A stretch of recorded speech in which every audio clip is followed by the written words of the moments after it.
மக்களே, you're watching In and Out Cinema with me Divya.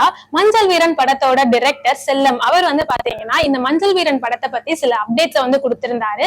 அது மட்டும் இல்லாம கூல் சுரேஷ் பாத்தீங்கன்னா தனியா ஒரு கட்சி ஆரம்பிக்க போறாரு. அதோட பேர் CSK அப்படின்ற மாதிரிலாம் அனௌன்ஸ் பண்ணிருக்காங்க. இவங்க ரெண்டு பேரும் மாறி மாறி என்ன அப்டேட்ஸ் கொடுத்தாங்க அப்படின்றத இந்த வீடியோல பார்க்கலாம். ஒரு செய்தியும் இருக்குன்னா மஞ்சள் வீரன் படத்திற்குன்னா புதிய அப்டேட், ஒரு மிகப்பெரிய செய்தி இருக்குது. அது இன்னும் சில தினங்களில் பத்திரிகையாளர்களை சந்தித்து அந்த செய்தியை சொல்லணும்னு, அவ்வளோ பெரிய செய்தி ஒன்று இருக்குண்ணே, புதிய செய்தி.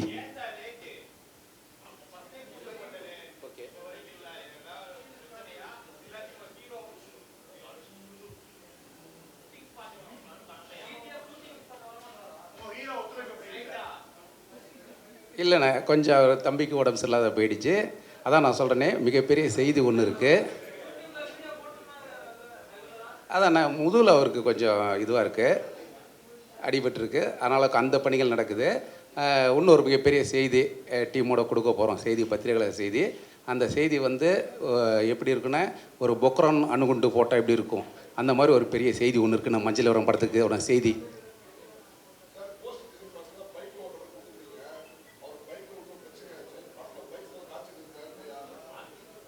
ஆனால் படத்தில் பைக் காட்சிகள் இருக்குண்ணே, வீலிங் பண்ணுற காட்சிகள் இருக்குண்ணே, பைக் ஓட்டுற சீன்ஸ்லாம் இருக்குண்ணே.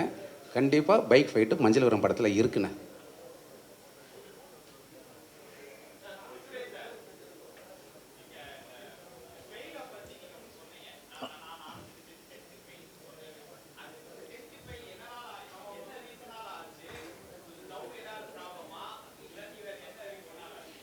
இல்லை, நான் ஃபெயில் ஆனதுக்கு காரணம் நான் படிப்பில் கவனம் செலுத்தாதது தான்.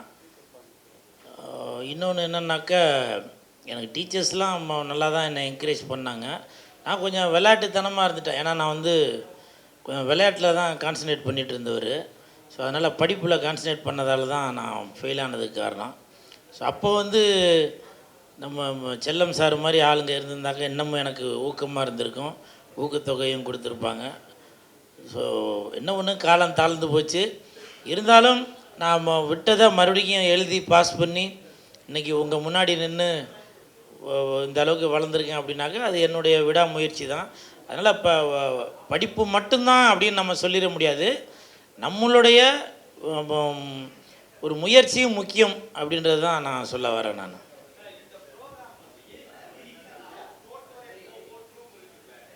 ஆனால் இந்த கொஸ்டின் யாருக்குண்ணே? கொஸ்டின் யாருக்குண்ணே? இல்லை எனக்கா, தம்பி கூல்? Okay okay.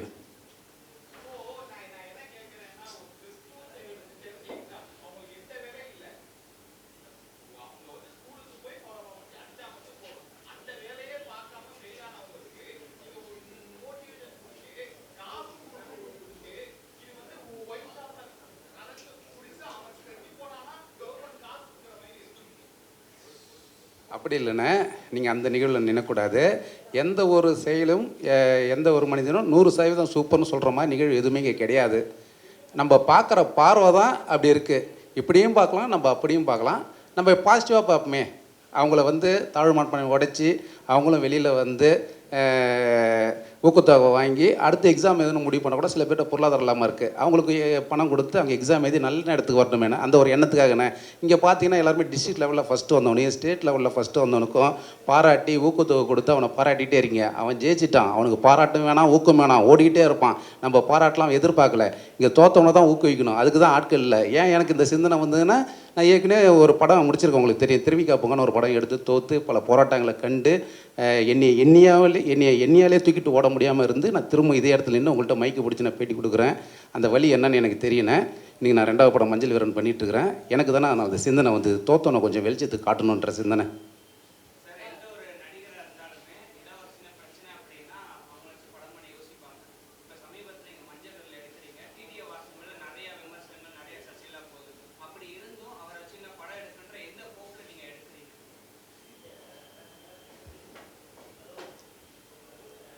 கொஞ்சம் 12 மார்க் கொஸ்டின் தான் இது. 12th கொஸ்டின் இல்லை, 12 மார்க் கொஸ்டின் தான் இது. இது சம்பந்தமான ஒரு பேட்டி தான் இன்னும் சில தினங்களில் இருக்குண்ணா. மிகப்பெரிய ஃப்ளாஷ் நியூஸ் இருக்குண்ணே.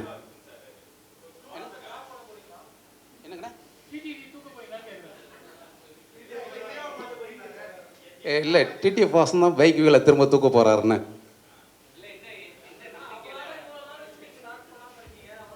இல்லை பிரதர், நான் ஒருத்தன் பக்கத்தில் இருக்கேன், இருந்தும் நீங்கள் ஹீரோவை கண்டுபிடிச்சிட்டிங்களா, ஹீரோவை மாற்ற போகிறீங்களா, ஹீரோவை செய்ய போகிறீங்களா அப்படின்னு கேட்டிருக்கீங்களே. எனக்கு அதான் ரொம்ப மன வருத்தமாக இருக்குது.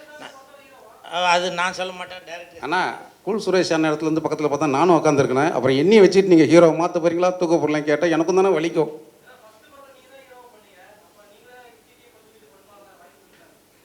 இல்லைண்ணா அது மறுபடியுமா ஆனால் இந்த மஞ்சள் வீரனுக்காக ஒரு மிகப்பெரிய அப்டேட்டு, மிகப்பெரிய ஃப்ளாஷ் நியூஸ் போடுற அளவுக்கு ஒரு செய்தி ஒன்று இருக்குண்ணே.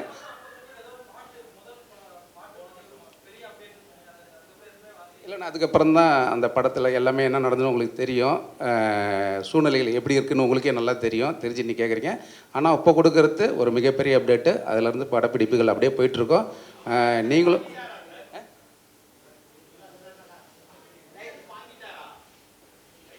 தம்பிங்களா? தம்பி கார் ஓட்டுறது தான் எல்எல்ஆர் வாங்கிட்டாருண்ணே. அது 6 மாதம் வேலிடிட்டி, பக்கத்தில் டிரைவர் வச்சுக்கிட்டு ஓட்டலாம்.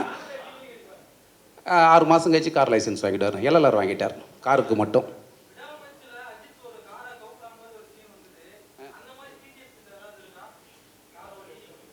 காலம்தான் பதில் சொல்லணுண்ணே.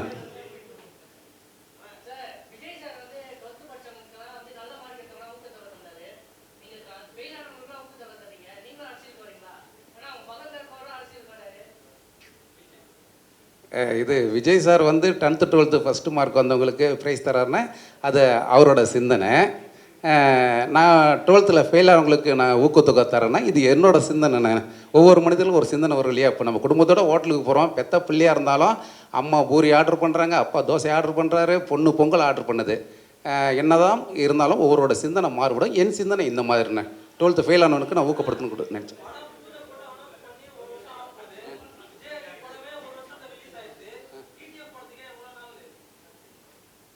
அப்போ அதை விட இது பெரிய படம்னு நினைக்கிறேண்ணே.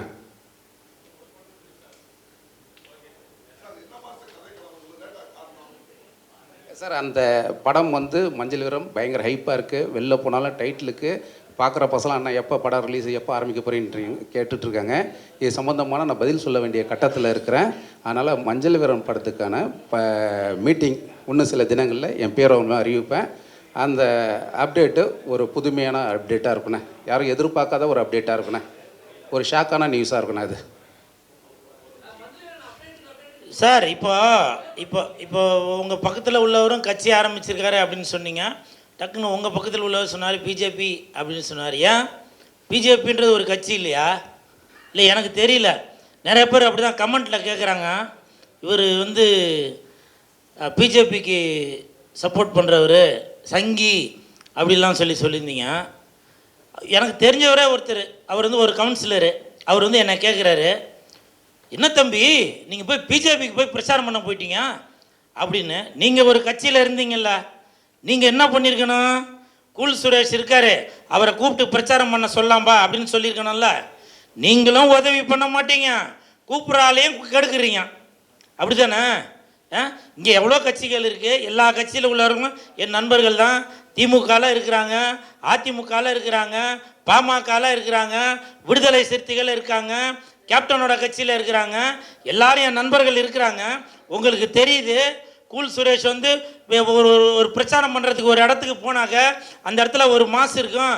அவரை இப்போ ஓட்டு கேட்க போகிற இடத்துல இவரை பார்த்தோன்னா நிறையா பேர் ஓட்டு போட வருவாங்க, இவர் போகிற இடத்துல ஒரு கூட்டம் சேரும் அப்படின்றது உங்களுக்கு தெரியுது. அப்போ நீங்கள் இந்த கட்சியில் உள்ளவங்க என்ன பண்ணியிருக்கணும்? கூல் சுரேஷை கூப்பிட்டு நம்ம கட்சியில் பிரச்சாரம் பண்ண செய்வோம் அப்படின்னு செஞ்சுருக்கணுமா இல்லையா? நீங்கள் அதை செய்ய காணோம். நான் போனதுக்கப்புறம் ஐயோ நீ என்னப்பா பிஜேபிக்கு போயிட்டான்னு நீங்கள் கூப்பிட்டீங்களா? என்ன நீங்கள் கூப்பிட்டுருந்தீங்கன்னா நான் வந்திருப்பேன். எனக்கு அவ்வளோ ஆதங்கமாக இருக்குது. நீங்கள் அதை செய்யாமல் நீங்கள் அதுக்கு போயிட்டீங்களேன்னு. அதுவும் ஒரு கட்சி தாங்க, புரியுதுங்களா? இதுக்காக நான் பிஜேபிக்கு சப்போர்ட் பண்ணுறேன் அப்படின்னு சொல்ல வரல. என்னை மதித்து கூப்பிட்டாங்க, புரியுதுங்களா? கூல் சுரேஷ் வந்தால் அந்த இடத்துல ஒரு க்ரௌட் இருக்கும். எந்த வேட்பாளருக்கு அவர் ஓட்டு கேட்டு வர்றாரோ அந்த வேட்பாளர் ஜெயிப்பார் அப்படின்னு சொல்லி அவங்களுக்கு தெரிஞ்சிருக்கு. அதனால என்னை கூப்பிட்டாங்க, நான் சந்தோஷமாக போனேன். நீங்கள் கூப்பிட்டாலும் நான் வந்திருப்பேன், வரமாட்டேன்னு சொல்ல மாட்டேன். உங்கள் வீட்டு பிள்ளை தான் அந்த கூல் சுரேஷ். போனதுக்கப்புறம் நீங்கள் வந்து அதுக்கு போயிட்டீங்களே அப்படின்னாக்கா நான் என்னத்தை சொல்கிறது? இது வந்து என்னோட ஆதங்கம். அது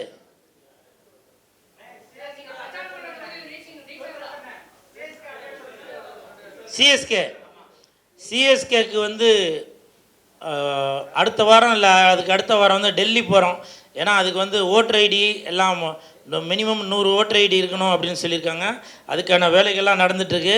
இப்போ அந்த சிஎஸ்கே ஆன கொடி அந்த பேட்ஜ் எல்லாமே தயார் பண்ணியாச்சு. இருந்தாலும் அதை வந்து ப்ராப்பராக உங்கள் எதிர்க்க வந்து நான் தெரிவிக்கணும் அப்படின்றதுனால இன்னொரு ப்ரெஸ் மீட்டில் அது எல்லாம் ரெடி ஆனதுக்கப்புறம் கண்டிப்பாக சொல்வேன். கூல் சுரேஷ் கட்சி சிஎஸ்கே கட்சி வருவது உறுதி. அதில் எந்த மாற்று கருத்தும் இல்லை. நேற்று கூட நான் ஒருத்தருக்கு ஆட்டோ வாங்கி கொடுத்தேன். அதை வந்து சில பேர் சொன்னாங்க கட்சி ஆரம்பிக்க போகிறீங்களா அப்படின்னு. கட்சி ஆரம்பிக்க போகிறது உறுதி தாங்க. ஆனால் நான் செய்யும் உதவி வந்து அது நேற்று இன்னைக்கு செய்யலை, 2000 செஞ்சிட்ருக்கேன். குறைஞ்சது 300க்கும் மேற்பட்ட இரத்த தான முகாம்கள் நான் நடத்தியிருக்கேன். கொரோனா நேரத்தில் எல்லாருமே உதவி செஞ்சாங்க. கொரோனா நேரத்தில் நான் செஞ்ச உதவியை நான் சொல்ல வரல. ஆனால் அதுக்கு முன்னாடியே இரத்த தான முகாம்கள் நடத்தியிருக்கேன். 300க்கும் மேற்பட்ட இரத்த தான முகாம்கள். மழை காலத்தில் நிலவேம்பு கஷாயம், அதுவும் இல்லாமல் பல மருத்துவ உதவிகள். இன்னொரு விஷயம் தெரியுங்களா, நான் ஒரு பொய் ஒன்று சொல்லிட்டேன். அதை நான் இந்த நேரத்தில் நீங்கள் கேட்டதுனால நான் ஆதங்கத்தில் சொல்கிறேன். என்னோடய பிளட்டு வந்து ஏபி பாசிட்டிவ். 100ல் 5 பேருக்கு தான் அந்த ரத்தம் இருக்கும். டாக்டர் வந்து என்கிட்ட சொல்லியிருக்காங்க, சார் நீங்கள் வந்து ரத்த தானம் பண்ணாதீங்க, யாருன்னா கேட்டால் மட்டும்தான் உங்கள் ரத்தத்தை கொடுக்கணும். ஏன்னா உங்களோட வந்து ஏபி பாசிட்டிவ், அது வந்து 100ல் 5 பேருக்கு மட்டும்தான் இருக்கும். அதனால் நீங்கள் வந்து ரத்தத்தை வந்து தேவைப்படுவோருக்கு மட்டும்தான் கொடுங்க அப்படின்னு சொல்லுவாங்க. அப்படி இருந்தும் கூல் சுரேஷ் நண்பர்கள் நற்பணி மன்றத்துக்கு ஏதாவது ஃபோன் வந்துச்சுனாக்க நானே போய் வேறு பிளட்டு கொடுப்பேன்.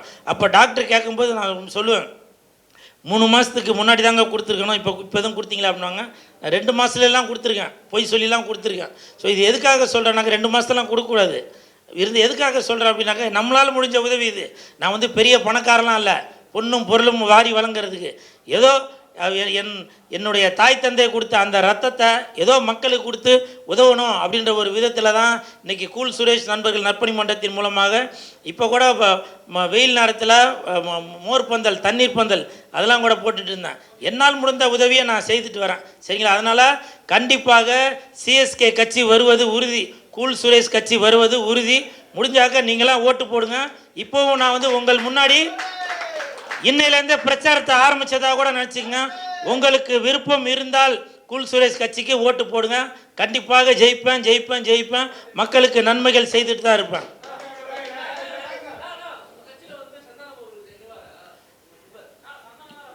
இருங்க இணைவாரோ இல்லையோ கண்டிப்பாக எனக்காக சப்போர்ட் பண்ணுவார். புரியுதுங்களா? அதாவது என் கட்சியில் இணைஞ்சு தான் வந்து பணியாற்றணும் அப்படின்றது இல்லை, அவருடைய ஆதரவு கண்டிப்பாக எனக்கு இருக்கும். ஏன்னா இன்றைக்கி நான் இந்த நிலைமையில் இருக்கேன் அப்படின்னாக்கா அதுக்கு காரணம் என் நண்பன் சந்தானம் தான். இன்னொன்று, இந்த சிஎஸ்கே கட்சி இது வந்து நம்ம விஜய் சார் கூட தமிழக வெற்றி கழகத்து கூட இணைந்து இந்த கூல் சுரேஷோட கட்சி சிஎஸ்கே கட்சி இணைந்து பணியாற்றும். அவங்க விருப்பப்பட்டால், விஜய் சார் விருப்பப்பட்டால் இந்த கூல் சுரேஷ் கட்சி வந்து அவங்க கூட சேர்ந்து பணியாற்றும். அப்படி பணியாற்றினாக்க விஜய் சாருக்கு ப்ளஸ்ஸாக இருக்கும். அது ஒருவேளை கூல் சுரேஷ் கட்சி தேவையில்லை அப்படின்னு அவங்க நிராகரிக்கப்பட்டால் அது இந்த கூல் சுரேஷுக்கு ப்ளஸ் அமையும். புரியுதுங்களா? விரைவில் அதற்கான அறிவிப்பு வரும், பாருங்கள். என்னது சார், டிஆர் சார் வந்து என்னுடைய தந்தை மாதிரி. புரியுதுங்களா? என்னோட கட்சி ஆரம்பித்ததுக்கப்புறம் என்னுடைய கோட்பாடு என்ன, என்னோட நிலை என்ன அப்படின்றத நான் கண்டிப்பாக உங்கள் முன்னாடி வந்து நான் தெரிவிப்பேன். சார் ஒரு நிமிஷம் சார், ஒரே செய்தி மட்டும் சொல்லிடுறேன். இன்னும் சில தினங்களில் மஞ்சள் வீரன் திரைப்படத்தின் பத்திரிகையாளர் சந்திப்பு இருக்குது. அந்த சந்திப்பு 2K கிட்ஸ்களுக்கு அதிர்ச்சி அளிக்கும் வகையில் இருக்கும். ஆனால் அதானே, இன்னும் சில தினங்களில் எப்பயோ சார் இன்னைக்கு அழைப்பு கொடுத்த போல் உங்களை அழைப்பு கொடுப்பாரு. அது 2K கிட்ஸுக்கெலாம் கொஞ்சம் அதிர்ச்சியான செய்தியாக இருக்கும். அதை பற்றி அப்டேட்டாக இருக்கட்டும். என்ன அதிர்ச்சியான செய்தின்றத சொல்கிறேண்ணே. மஞ்சள் வீரன் வெளிவரும், மாபெரும் வெற்றி பெறும். ஆனால் அதுக்கு தான் சொல்கிறேன், ஒரு அதிர்ச்சி அளிக்கிற செய்தி இருக்குது மஞ்சள் வீரன் திரைப்படத்திற்கு. அந்த செய்தியை நான் சொல்கிறேன்.